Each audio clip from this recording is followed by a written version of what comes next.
માંડવી નાગરિક સહકારી બેંક લિમિટેડને સને 2025ની બોર્ડ ઓફ ડિરેક્ટર શ્રીઓના 5 વર્ષની મુદ્દત માટે ચૂંટણી તારીખ 7/12/2025ના રોજ યોજાશે।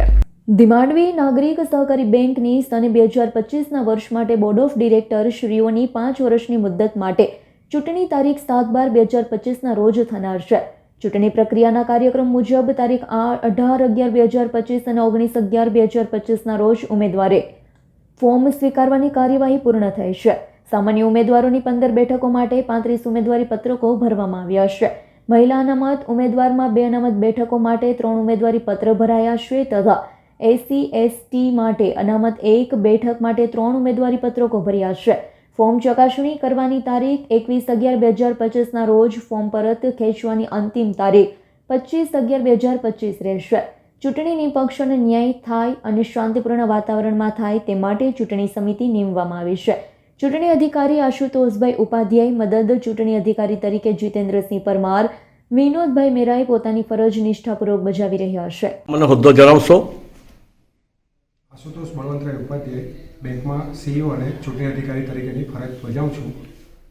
માંડવી નાગરિક સહકારી બેંક માંડવીની સને 2025ની બોર્ડ ઓફ ડિરેક્ટર્સની 5 વર્ષ માટેની ચૂંટણી તારીખ 7/12/2025ના રવિવારનો યોજાનાર છે। જેમાં ચૂંટણી અંગેના કાર્યક્રમમાં તારીખ 18/11/2025 અને 19/11/2025ના રોજ ઉમેદવારી ફોર્મ સ્વીકારવાની તારીખ પૂર્ણ થયેલ છે। જે પૈકી નીચે મુજબના ઉમેદવારો ઉમેદવારી ફોર્મ ભરેલ છે। સામેના ઉમેદવારની 15 બેઠક માટે કુલ 35 ઉમેદવારોએ ઉમેદવારી ફોર્મ ભરેલ છે। મહિલા અનામતની 2 બેઠકો માટે કુલ 3 ઉમેદવારી ફોર્મ ભરાયેલ છે અને SC/ST ઉમેદવારની 1 અનામત બેઠક માટે કુલ 3 ઉમેદવારી ફોર્મ ભરાયેલ છે। આ ઉમેદવારી કર્યા પછી ચૂંટણીના કાર્યક્રમમાં 21/11/2025ના રોજ ઉમેદવારી ફોર્મનો ચકાસણી છે અને 25/11/2025 સુધીમાં ઉમેદવારી ફોર્મ પરત ખેંચવાની તારીખ છે।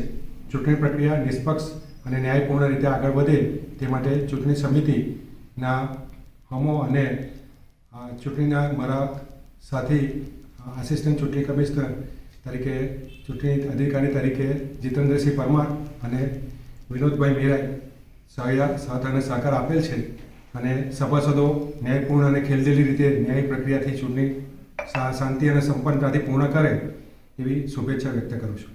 જીતેન્દ્ર સોલંકીનો રિપોર્ટ, S9 ન્યૂઝ માંડવી। અમારી તમામ માહિતીથી અપડેટ રહેવા માટે જોડાયેલા રહો S9 ન્યૂઝ સાથે।